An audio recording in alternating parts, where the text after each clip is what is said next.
Today, we sit down with a tech executive who started out feeling like a failure. Ari Yablok started out with big dreams of being a Kiruv rabbi, but when he had to transition to the world of business, it was really, really hard for him. We discussed the practical things that Ari did to enter into the workforce, not at a young age. We spoke about the emotional, personal challenges that this transition entailed, and we spoke about the relationship between the world of brand and the world of Torah. A quick reminder that if you appreciate this podcast and want to help us reach new listeners, all it takes is a few seconds to hit the subscribe button and leave a 5-star review. And now, here's our conversation with Ari Yablok. My name is Yaakov Wolf, and this is Stark Take.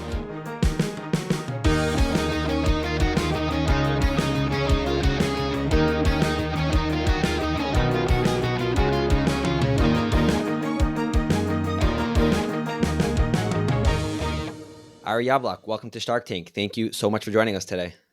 Thank you for having me. Okay, so we're going to talk about your transition from being Rav Ari Yablok to Ari Yablok, and we'll talk about that practical transition and the identity shift that happened. So let's start with your early rabbinic aspirations, your early rabbinic career, and how that played out when you were coming out of yeshiva and starting your adult life. Yeah, so I didn't necessarily have in mind to be a rabbi, let's say a pulpit or anything. I kind of had my eyes on, let's say, the Kiruv or informal chinuch role. I was connected to people in, let's say, NCSY and an Aish and places like that. And when I got started in my career, I was kind of open to different kind of places. I don't think I was meant to kind of stay in a classroom. There were people way better than me at doing the formal education thing. And that happened to be that my first year that I was in Israel, I was in Grus Kollel. I had just gotten married in Yerushalayim, and I didn't get married in Yerushalayim. I got married and then moved to Yerushalayim in Grus, and that year, kind of revamping this one-year program at Bar Ilan University with a more Kiruv-centered focus. It had previously been around mostly as kind of an academic gap year, and someone from NCSY had taken over, and they were looking for someone to kind of help run campus programming and be part of the informal education staff, and that's how I got started. We made Aliyah formally, and we got started there. And that's kind of how I saw, I didn't really think long term about where this was going to go. This was mostly like a great way to get started. I lived on the campus with students. I did programming at night, gave some shiurim, was getting my social work degree during the day, and moved on from there. A few years later, when we got more involved in the community in Givat Shmuel, which is where the community that we were living in around, and involved with the Anglo students there. There was an opportunity to be more involved in campus life, not just the gap year program, but the students that were full-time students for the entire degree in the university. And I had been connected with the campus Rav Shlomo Shefer, and even talked to some of the heads of OU's JLIC who were exploring how to get involved there. And then I ended up moving into a kind of English-speaking campus rabbi role there, where I did more community, spiritual, religious programming, gave weekly shiurim, had a lot of, programs in my house on Shabbatot, ran Shabbatonim, helped facilitate student-run programs. There's a very active organization or program called Here Next Year, which helps students or, people who are thinking of making Aliyah from seminary yeshiva world to kind of connect with other like-minded people and figure out the systems here. That was started by students in Bar Ilan that I was sitting in a room with them and they were actively figuring out how to get that started. So a lot of things like that, and that's kind of my early beginnings. So correct me if I'm wrong, it sounds like almost a dream come true. You come to Grus to get your feet wet in Israel. You get tapped for this job, which seems to really fit your skills and your passions for teaching Torah in an informal setting. So how long was that period end to end? And when did you start realizing that this wasn't going to be the career that you were in for your entire life? Yeah, so like I said, I had every intention of staying in this field for my career. Again, I wasn't really career-minded. I was more Kiruv and kind of live the life minded. I was not this ambitious career-minded person. This was, I believe, 7 years. I think it was 2009 to 2016 that I was, again, first 3 years living on the campus with students, then living right across the street from campus or right around campus for another 4. And it was around that, it was last year and even the year before where I was not sure what was going to happen once I was inside the university. And in that role, I was doing a bunch of different things in the university. I was doing recruitment and marketing for their international schools or for English speakers. I was doing the rabbinic side. I was also teaching a bit, and the school itself, the university itself, was kind of deciding what they wanted to do with their English speaking students, if they wanted to build it into something more significant, if they wanted to put funds, here or there. Universities in Israel, without going into it too much, tend to be very bureaucratic. And a lot of people with power and with access to funds making decisions based on, competing interests. And it basically became clear to me that even if I secure the next year my role the way I want it, there's very little stability. I'm very much not in control of my destiny because one person could show up and decide they want to make a drastic change, and that's it. And I didn't like that feeling. I had already 4 children by then, and I think a 5th was about to show up. I was in a state where where stability, financial stability, and long-term, thinking career-wise became a big focus. I couldn't just play around with my dreams anymore. So that's where I had to make a really important judgment call. And I was essentially given I wasn't given. I thought of my future in 3 different paths. I could go after another similar role, and there were a couple of them being offered to me, similar in the sense that I could go to a largely Anglo yeshiva or seminary or Kiruv institution, perhaps string a few of them together, as is commonly done. When I thought of that, I said to myself, it's possible that I'm in the very same situation in 3 years from now, where I didn't necessarily elevate my career in the sense that I put myself in a stronger earning position. And that institution in 3 years could also find itself making big changes that I have no control over. And that didn't settle well with me. Another option was I was already on the side doing clinical therapy as a trained social worker. I had a big student and young professional and couples community right around me that, as anyone knows, there's no shortage of people in need of that kind of help. And I thought to myself, maybe I should do that full time. And the other option was that I was always kind of enthralled. And as a hobby, I always loved the world of tech. From a little child, I was always interested in kind of the new gadgets that were coming out. I could tell you all the specs of the latest laptops, even though those weren't even cool. They were just new, right? And especially, mobile technology and all that. Never trained in anything, never thought about it as something professional. But I did, understand that there's a huge world of startup happening right down the block in Tel Aviv. And that does represent a more stable income, short-term and long-term. Stable in the sense that these are real, businesses. They don't come and go necessarily. You have to pick the right one, but it represented a whole different path with maybe a lot more upside. So you're standing there with these 3 doors in front of you, so to speak. Just practically, what were you doing to think through these issues? Did you have friends, mentors, rabbis? I hope you were, in contact and in communication with your wife at this point. So what are some of the practical things that you were doing, clarify and crystallize what you wanted in that next step? And then how did it ended up turning out? Good point. I was definitely, obviously this was something I was talking about with my wife a lot, although there wasn't any clear yes or no answer. There was no, this is the right path, that is the wrong path. It all felt like a gamble, all of it. We even had an opportunity to move to Tel Aviv to become like a community rabbinic couple, rabbinic family living in the heart of Tel Aviv. We spent a Shabbos there. There was an organization that wanted to basically sponsor us, moving there. And that even felt like an option for reasons, regarding moving our family to the middle of Tel Aviv. We didn't do it. So there were all of these gambles. I spoke to Rabbeim. There wasn't anyone telling me I had a clear answer.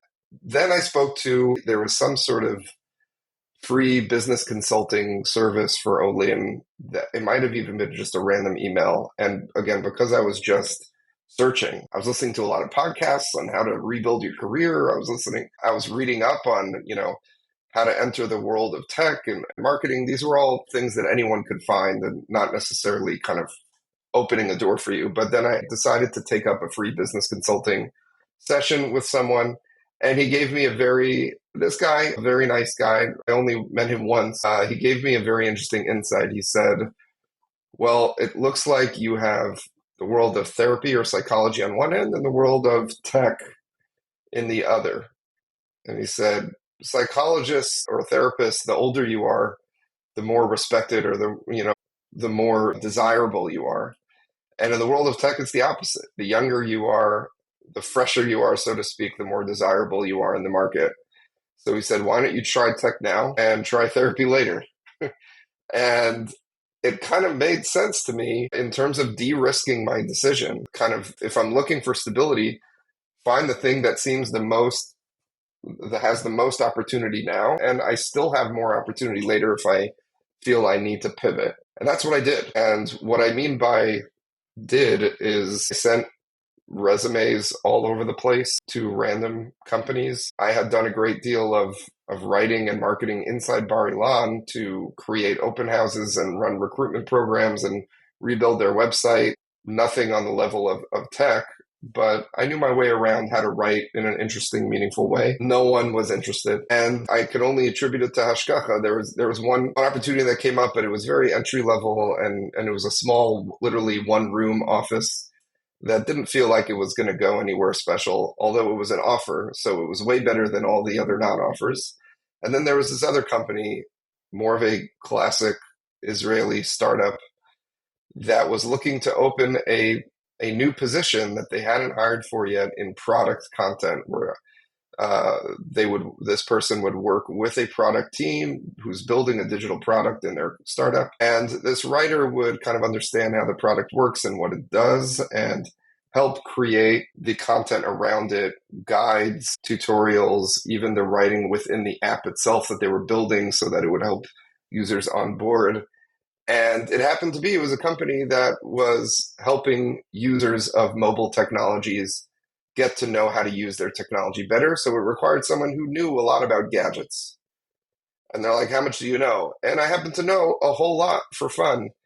And they were actually even surprised by how much I knew intimately about these things. And it was at that moment I was like, oh my gosh, there's some sort of hashgacha happening here where they needed a new position. So they were ready to take a gamble on someone because it was brand new. They needed someone who knew mobile technology that I happened to know because as a hobby, and it was a right place, right time thing. And that's how I got my start. Before we dive a little deeper into your tech career, it's interesting how you're making this big pivot. You're already, a couple years into your adult life, your family, your marriage, and you're making pivot number one. And the advice you got is to already plan, pivot number two. So you're going from chapter 1 to chapter 2, planning chapter 3.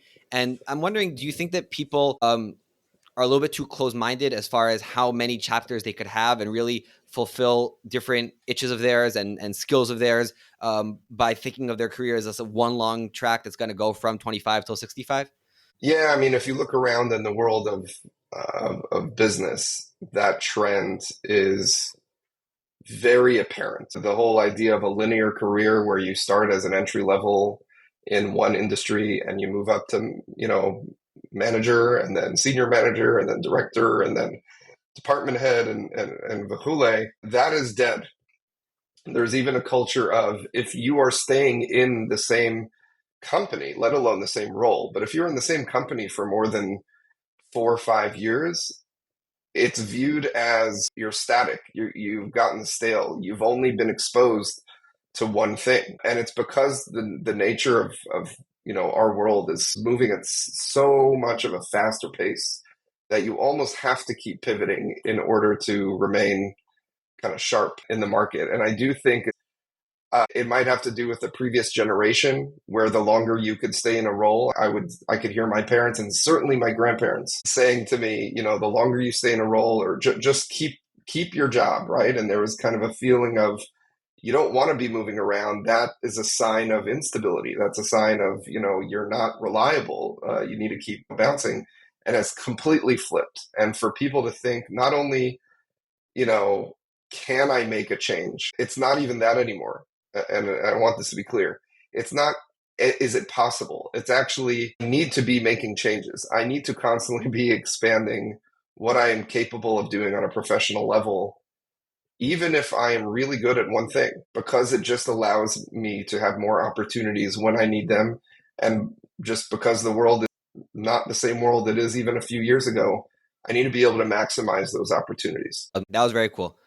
When we spoke before, you mentioned to me how you had this sort of 3-staged approach to building your tech and marketing career, which included something very interesting, which is this concept which we find in the Torah of Yerida L'Tzarech Aliyah, that not always are you going up in status, not always you're going up in salary. Sometimes you need to take other considerations into account. So maybe tell us about that approach and how you developed it and how you implemented it.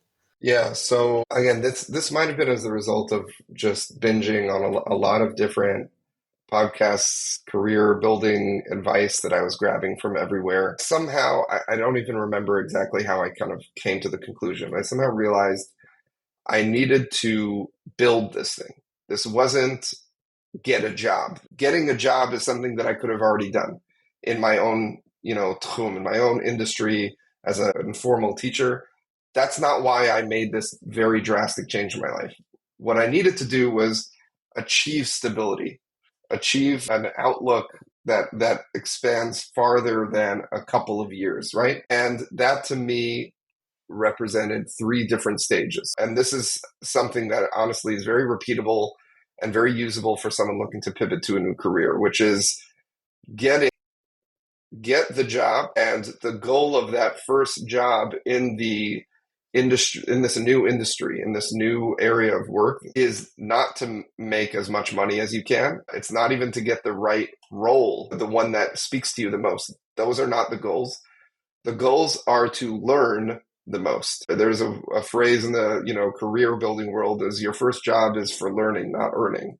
And the point is there's a whole culture, there's a vocabulary, there's a dynamic that you need to get acquainted with in order to even have a chance of getting to that status you're looking for of I am a master of what I'm doing. I'm being given responsibilities. I'm now an owner of a part of this organization. So that was what I did at first. Stage 2 was find what it is that you are exceptionally good at and passionate about. And it's that thing that you can make your mark in this industry on. And once you find what that is, find the role that will help you maximize that, whether that's in the same company or it's in the same industry, but in a different company. And when you find that role, dedicate yourself to just that. And that's important because if you stay kind of a generalist, it's really hard to get to that next level towards achieving financial stability, of ownership, of responsibility, of even leadership. Again, not everyone's meant to be a leader, but the more responsibility you're given, the more financial opportunity you'll have, right? And then that third role is when you're the master at it, get that senior next step. And that could be by promotion, and that could be by becoming so desirable for what you're really good at that you are actually being coveted. You are being poached, so to speak, to do exactly what you're really good at in that next role. And for me, I started as a product content writer, like I mentioned. It was great because I knew how to do it. I knew how to write and I knew about tech. It was as much of an entry level as possible. Like you hinted to before, I had taken a pay cut from what I was doing in the world of informal education and nonprofit. I went to making less money, and that was very hard. That was a very month-to-month situation where help was needed, and putting together different things was the only way for me to get through. I was actually, arranged my schedule so I could continue teaching in the university and getting a salary there. So I was really still putting things together. But I knew that if I went for the best paying job, but the worst learning job, this would not work. This would not last. And in that company, in that 2 years that I was there, I found this world of branding. I was put on a project kind of a year and a half into my job to create this new brand for a new type of service that they were doing, working with pretty senior professionals in the organization on what we were going to call it, how were we going to design the website of it, the type of messages we were going to say. I was having regular meetings. And as this was happening, I was like, whoa, this is me. This is what I can do on a very, on a high level. I feel like I know this world, even though I've never worked in it. And it was right then that I said, okay, stage 2 unlocked. Let's go find that job. And I actually had been vying for a promotion within the company, and Baruch Hashem received it, which included a pay raise, a very significant one, which took me out of that entry-level world. And then right at that same time, a position in a branding agency for a head of messaging role to own the idea of storytelling and building brands within an agency that works for all kinds of startups opened up, and I applied, and it was kind of a great fit both ends. And even though I had just been given a promotion literally a month earlier, I walked into my, supervisor and said, I'm leaving. And guess what? I took a pay cut to leave a second time. And that was because I knew this was the path. I needed to follow the process to get to where I wanted to go. Let's just summarize that. You started with a learning job. Then the second phase of the process is to discover something you're really good at and passionate about. And then the third is to really be able to take ownership and to dive deep and apply that full-time or focused almost primarily on that. Did I understand that correctly? Yes. And then use that expertise that you've built in stage 2 to get a senior level job, one where you are given maximum responsibility and financial opportunity because you are wanted for your expertise. So one thing about that I wanted to ask you is it's interesting because we talk about finding your passion, something you're really good at. So if you take someone, in yeshiva or in college and you tell them to find their passion, so it'll probably be, a Tosfos. Or if you take a high school in America, it might be baseball. And those things are all wonderful, but not necessarily a way to feed a family. But by putting it in that second stage, after you're in a sustainable, normal business industry, and then within that framework, finding something that you can be good at, passionate out, not just like a blank slate, the world is your oyster, and you could do, be the batting stance guy and make a pronounce off of that. Like that's not sustainable, but you're putting it within a context of a more classic business model. And then you find your passion. That is a lot. It's a very different view and a lot more practical way of finding your passion versus the other way around. Yeah, this is such an important point that I'm glad you're bringing up. Your passion, I'll put it this way. I grew up in a family of mechanchim. My father was a principal of a yeshiva day school in Manhattan. My mother was the head of the preschool of that same school. My world was a world of chinuch and rabbanos, not pulpit, but that was the world I lived in. I couldn't imagine how people could separate their life into two worlds of going to work in a foreign environment that isn't intimately connected with the other half of their world of spirituality, of tachlis, if you want to call it. It didn't make sense to me, even though I've seen many people do it, and I have siblings and family members that do that. To me, it didn't speak to me, and I couldn't relate to it. And once I was forced to have to relate to it, because I realized this is how I'm going to be able to survive, literally, I had to kind of reorient my mind around what does it mean to do something you're passionate about that isn't directly the things that matter most to you in the world. And here's an interesting unlock that happened in my brain. What did I love most about informal education, about Kiruv, and I imagine anyone who has, even chinuch in general, has similar feelings? It was inspiring people. I had an obsession with that. I dreamed about it. I loved the idea of saying something, creating an experience, being a person in someone else's life that inspired them. And, I'm musical. I had spent some time in YU and otherwise playing music in a band. That also was fueled by I wanted to make music that inspired people, that meant something to people. Inspiration was kind of the basis of that. And of course, inspiration geared towards getting closer to Hashem was what Kiruv really is. And when I arrived at branding, I don't think I did this in real time, but I think I did it lemafreya, like retroactively. I realized, what is branding and what is marketing really? Marketing is How do I inspire someone who is completely uninformed and on the outside to find something meaningful and important to them enough so that they would want to invest money in it and buy it and own it? That's what that was. And I started to make this connection that, every time I made a title for my weekly shear, and I was thinking of a clever, interesting way to phrase that title, I was thinking, how is this one phrase, this one sentence going to get someone to get off their couch and want to come listen to a shear on a Monday night? Right. And when I write an email to kind of get people excited about a Shabbaton, all I'm doing is writing a marketing email. I'm just doing it in the context of Kiruv and context of community. And I realized that everything I was doing was really some form of branding and marketing, even though it wasn't my profession. It's not what I was being paid to do. And when I kind of came around to that, I realized that actually I had been preparing for this. I had been training informally for this kind of role. And I think this is not, an isolated case. I think anyone who has a passion for something, there are different elements there that if they deconstruct and they say, what do I like about this thing? What do I like about being in a classroom? What do I like about standing in front of a kehila and talking to them? What do I like about, organizing big events or getting masses of people to move forward in some way? You could take elements from there and apply it to the world of business where they need you badly, where you are actually uniquely positioned to slip right in and be very effective. And there was a large group of couples from Grus, my year, that stayed in Israel. We actually get together every year in Yom Ha'atzmaut. Beautiful, because it started with couples and one or two kids, and now it's like a whole tribe of everyone that's there, Bli Ayin Hara.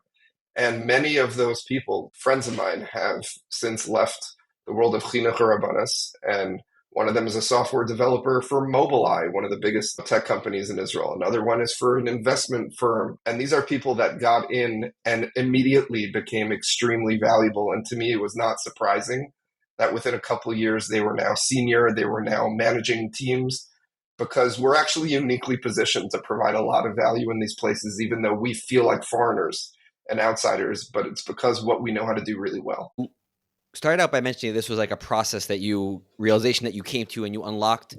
And you also mentioned that it's not a unique case that could be applicable to any other person. And I think those two things are both very, very true, that these things oftentimes need a transition period, and it's not always, can't always plan ahead of time to pick apart what I like about the chinuch world and then automatically apply it in a very smooth transition. I think that is a process that many people have to go to. And I'm wondering for you about that transition. Can you tell us a little bit about how that felt for you, going from, as we mentioned before, being Rav Ari and this person who held a very formal and important rabbinic role to within a few years having a career which is almost completely focused on business? Was that something difficult and challenging for you? It was very difficult. I want to be very open and clear about that. I was still, a day earlier, I was the rabbi for many of the English-speaking individuals in my community, and a day later, I was not. And in their minds, my position or my identity, I should say, didn't change. So I was still getting calls or seeing people in the supermarket or even still giving shiurim, like just without the title, as Rav Ari. And, I wasn't correcting people per se and saying I'm not Rav Ari anymore, but I was kind of grappling with the fact that I didn't mean I wasn't the same person to them. I didn't have that same place in their life that I used to. And I very much identified with that person. It was who I was. I was the person that you came to or that had a positive religious experience as, the result of being in my home or attending a shir or a program that I had organized. And I had to somewhat let that go. And I remember speaking to someone, Mo Mernick, good friend of mine who I knew because his wife actually was at Bar Ilan, and I'd been responsible for hiring her and bringing them to Israel for this job at Bar Ilan. He already early on had in mind to be career-minded in the business world, but he gave a Daf Yomi shir, and he came from a world of Kiruv. His family had Kiruv in it and was very active in that way, and he just kept reminding me, even if it's not your parnasa, it's still your profession, so to speak. this is still a part of you. It just has to be defined differently. It's not where your salary is coming from, but it is something that you take seriously the same way you would take your profession seriously. And that was important because, like I mentioned, I was still teaching. I was still looking for ways to contribute to the community. I still am.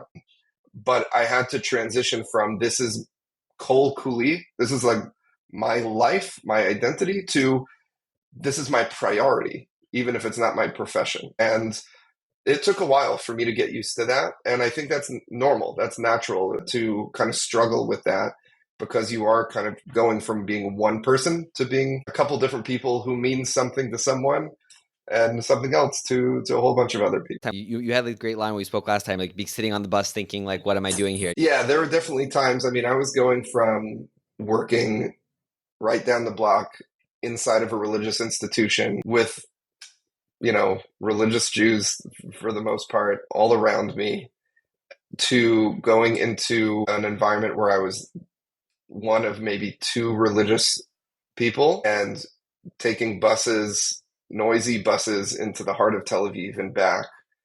And there were plenty of nights where I'm just sitting on the bus in a hot, non-air conditioned bus surrounded by, a chulent of humanity, just thinking like, where am I? Like, Ayeka, like, where are you? Right. And what happened here? And it's easy to think like I failed, like this didn't work out in a sense. If things were going the right way, I wouldn't be forced, so to speak, to have to move into this new chapter where I was quite literally letting go of a piece of me and replacing it with something much less meaningful for the sake of gashmias. But this is a perspective that you could easily fall into. Like I was replacing the minutes of my day that were fully consumed with meaningful work with writing articles or coming up with cool names for technologies that don't really matter if you take, two steps back, and spending crazy hours doing that. I was also working much longer hours. The startup world is, you start at 9, you could end at 9, and ending before 7 is not typical. So it was a lot of time, and I had to adjust, as a human being and find meaning in what I'm doing. And there were some things that I grabbed onto. I certainly had to make a transition from I am prioritizing my family living in Israel. That was a very important message to me. When you're doing Kiruv, a lot of times you're thinking of the people around you and not instead of the people inside your own home, but kind of alongside it. It's kind of one big thing. Make it all work. That's kind of, the mentality. And I think another big shift in mentality is I need to make sure this family living in Israel thing, that works, and this is how it's going to work. And we many of us are familiar with the Gemara of it's better to sweep the streets of Yerushalayim than to give shir in Chutz La'aretz. And I was grabbing onto those things. Those were important messages for me to remember as I made this transition to know this is a path. This is not a failure. This is me reprioritizing to ensure success of something that didn't have a path to success. And that was a quality life in Eretz HaKodesh. Okay. Practically speaking, were there any things that you were able to develop for yourselves as far as your learning, your teaching? Obviously, it's never an easy transition, but any of the practical advice that you could give from those early years about having that Torah part of your life despite being so busy with a career? There's no easy answer to that besides if it matters to you, then it needs to be treated like not an optional part of your week, but something I can't compromise on.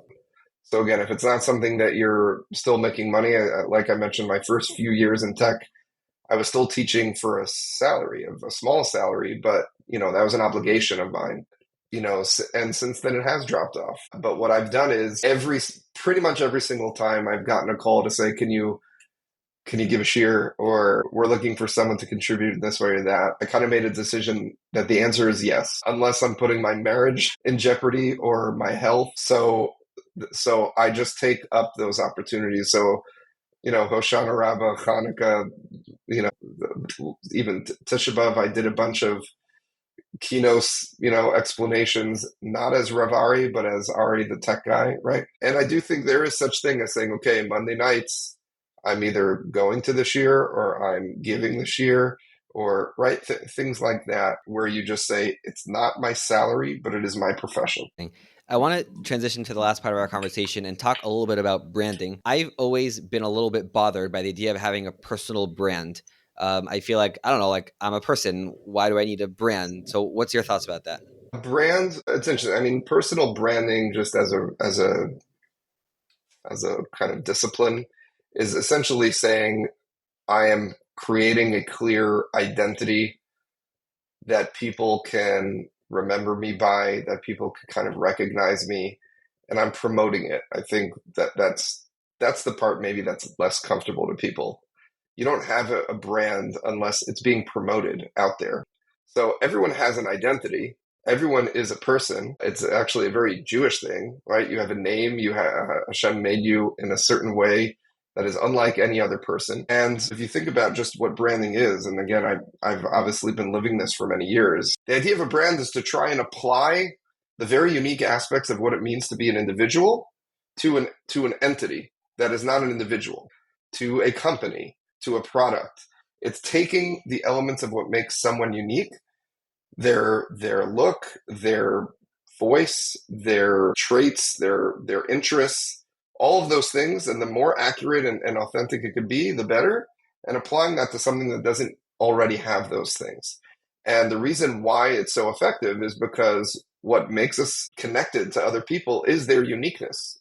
I like things because of, and whatever the end of that sentence is their unique qualities of an individual thing. And that applies everywhere. So that is why more and more businesses, just zooming out before zooming back in, that is why more and more businesses are saying, wait, we need to, as opposed to just building a product and selling it, we need to actually become an entity that people want to associate themselves with, and not just a product they want to buy and then forget, but we want them to want us, to want to be around us, to want to associate themselves with us the same way, famously now for pretty much everyone on earth, people don't just buy Apple products because they work well. They buy Apple products because they want to be associated with Apple, with someone who buys Apple products. And that is an identity thing. You're not even buying the product anymore. You're buying the association. And when it comes to personal branding, all we're really saying is, I want to highlight and promote the qualities or the things that I do that are unique to me, that you will find uniquely attractive and valuable. And the more clearly defined they are, the more memorable I become, because I am me and not anyone else. The more valuable I am because I am the only place you could come to get whatever it is you like about me, even if it's just my voice or my opinions or my humor, right? Any of those things. And by definition, I boosts my ability, or it opens up opportunities for me to do more. That makes sense. And I definitely agree that you put your finger on a good point, which is I'm very uncomfortable with the idea of self-promotion, which is certainly a part of the branding. A follow-up question to that would be, as a consumer yourself and a Ben Torah, the idea of, buying the Apple experience seems a little bit counter to what, I was brought up on, from my rebbeim, and, you buy what you need, and you need something you need earphones. So get earphones, find something which is a good quality and a good price and fits what you need. But the idea, I don't know, some of the lofty branding that some of these big companies, as you mentioned, Apple and Nike and others do, I don't know. I've been I'm debating what to think about that as a Ben Torah and a consumer. So how do you approach that? I was describing the power that branding has inside of it to shift your mind from a utility driven transaction where I lack a certain resource and I just need to buy that resource, to I want to connect with something on a deeper level and really connect with a part of me on a deeper level. And that's why I'm buying you, so to speak. You're not buying the phone, you're buying Apple. I think that idea as kind of a mushal is very powerful. The reason, maybe what you're pointing out is the reason not to go with brand name products is because their brand is so powerful that they could charge sometimes double for the same product, because they understand that you're not just buying the product, you're buying the product and the brand. And if you want to just buy the product, buy the knockoff that's half price. You might sacrifice on quality and other things like that, but you'll more or less get the same thing, right? And, there are different people that have different philosophies about that. I actually like the reliability of good brands understand that they need to be reliable because then their brand reputation is, oh, they're fancy, but they're not actually trustworthy. I can't trust them. That's a problem. So I actually buy products like Apple and Nike for that part of it. I know what I'm getting, and I know they stand by their products. I do think there's something very interesting about brand, though, if I could just segue. I see brand as the neshama of something. If you think about it that way, I use the word identity. And I have a hard time saying the word soul in the world of tech where people aren't necessarily having that kind of conversation. But there are some people where I've mentioned this point and they're like, exactly. Because many people struggle with the idea that brand isn't necessarily one thing. It's not my logo. It's not the colors that I chose. It's not this particular tagline because that could change. It's not any one particular thing. There's actually the introduction to Ari Kaplan's book, I think, Encounters. I think it's that one, where he talks about if you were to have a full body transplant, but your brain would stay the same. Are you still you? What if you would then have a brain transplant? So now you're not your body and not your brain. Are you still you? And the whole exercise was like, what is you? Because there are technological breakthroughs that allow you to replace certain things of you with someone else's. What if all your internal organs have been transplanted, right? And his point is your soul is not any of this. And I even think he said, like point at you, and most people point at like their chest, but you can replace your chest in 2024, right?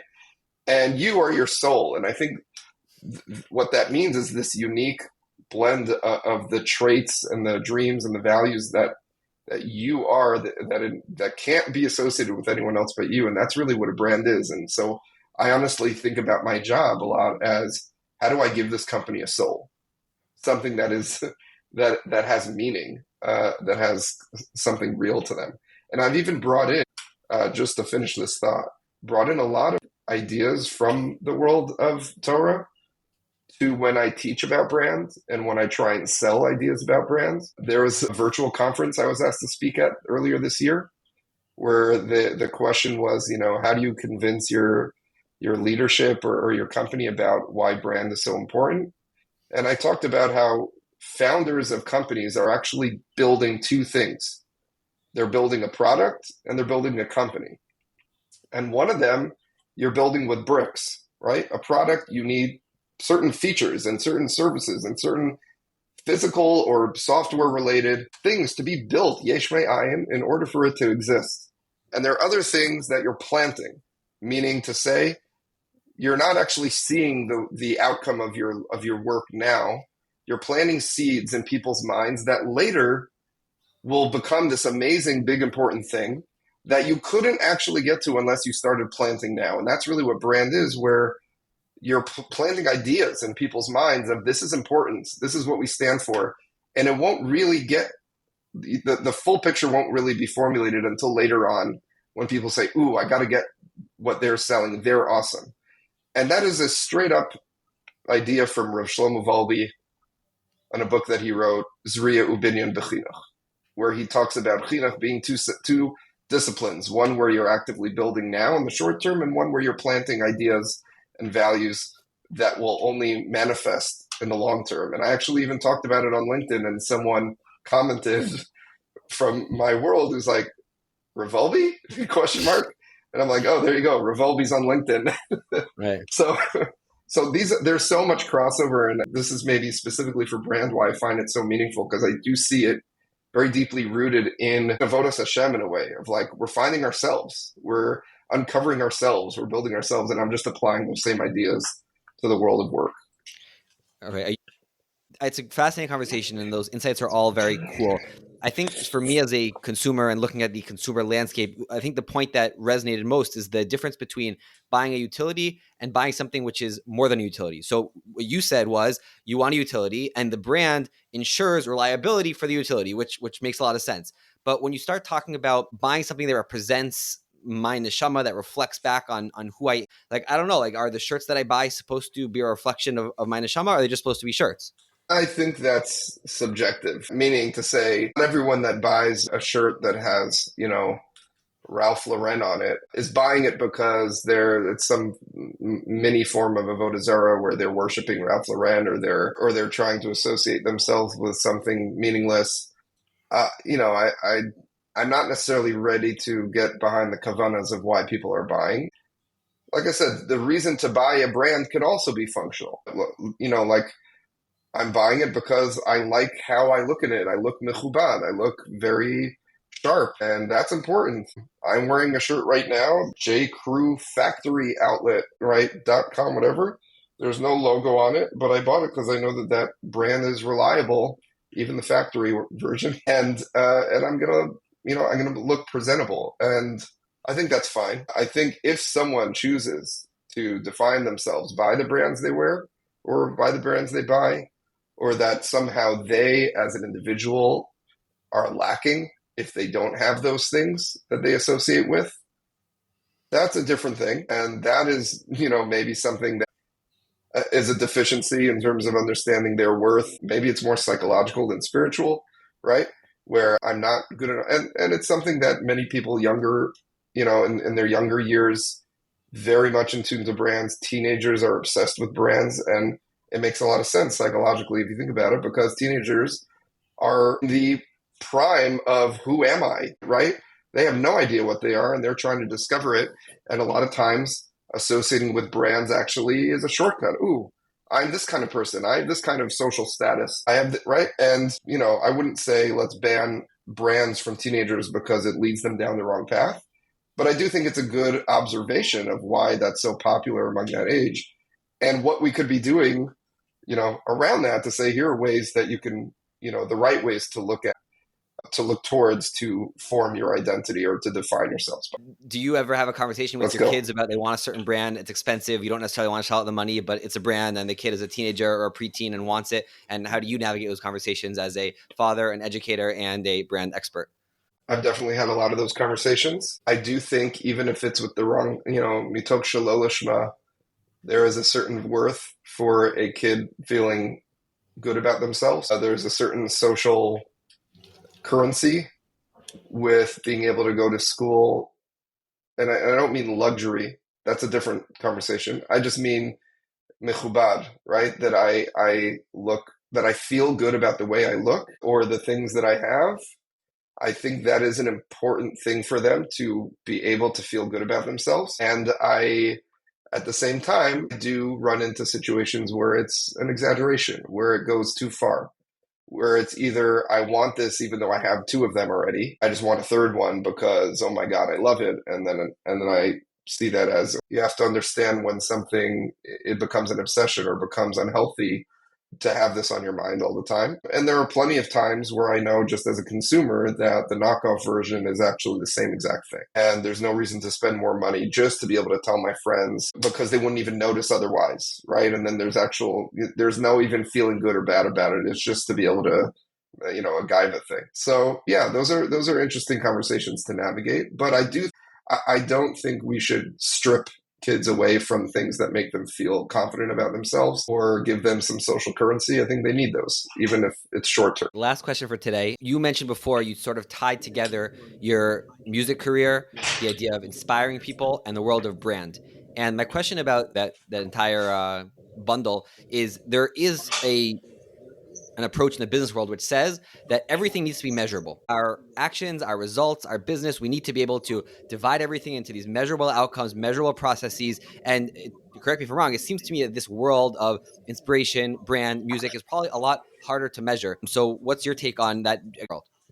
Opinion? Interesting question. I do think we're in the olam hamaaseh, something I struggle with actually very personally. Is I have a lot of things I want to do. Baruch Hashem, there are people whose nisayon is they don't know what they should be doing, or they don't have opportunities, or they don't have clear directions. I think I suffer from having too many and having a lot of things that I wish I would have done by this point in my life, or that I could still be involved in and just don't have the time and the ability to do it all. And I do think it would be a shame if I go to my grave, Achar Mei V'Esrim, and there are songs that were never written or never published or never shared or never played. And there are books that stay in my head and now will never leave. Or there are, things that I wanted to do with my children, right? So I do think, maybe instead of just in a dry way copying and pasting, everything needs to be measured. I do think a mistake would say nothing needs to be measured, or I don't need to have concrete goals if it's not my career, if it's not my, or it's not my, davar kavua already, right? Like it needs to, what I want to do more of is say, by Rosh Hashanah next year, I will have 1, 2, 3, 4 written the first chapter of this sefer that I wanted to write, finished these 2 songs, taken my kids on this experience, those types of things, and treat it very seriously. I do think one of the very big gifts that I feel blessed to have been given by making this pivot to this world of business or the world of tech is how amazingly skilled the people I am surrounded by every day are at setting goals, at working incredibly hard and efficiently, accomplishing them, at taking their craft very seriously, and amazed and think to myself, like, if only, right? If only we could take everything we do that is important to us, obviously the important things, right? That seriously, and that take it professionally. I think there is a certain degree, and maybe if I could get a little bit spicy here, right? For the people that worked in the world of nonprofit organizations or the world of chinuch or the world of organizations like that, and have also experienced the world of business or the world of tech or there is a very big difference. I shouldn't say very. There is definable, a clear, recognizable difference in the way things are taken very seriously and the way things are done very professionally and organized in one of those worlds, and very often seen how things are less organized or things are not done professionally in the other world. And I don't mean there's malpractice or that there's ill will or that there's someone doing something criminal or wrong. I don't mean that. I mean level of professionalism of I'm going to take the little things and take them very seriously and do them well and apply that to everything that I do as a person. I'm going to take everything I do seriously. I think that's something we could learn and apply to every part of our life, and something that I did not witness until I started immersing myself in this world where things are systemized, where processes happen, where people are given ownership and said, you take care of this. I'm not going to even ask you until it's done. It's on you. And these are all things we could learn from a great deal in our personal lives, in the nonprofit world, in the world of chinuch, in avodas Hashem, all of that. Beautiful. Rabbi, thank you so much for taking so much time. You're involved in so many different things, and we appreciate you coming on today and sharing your journey with us. Absolutely. Thank you for the opportunity. Really loved sharing this story, so I hope everyone listening enjoyed as well.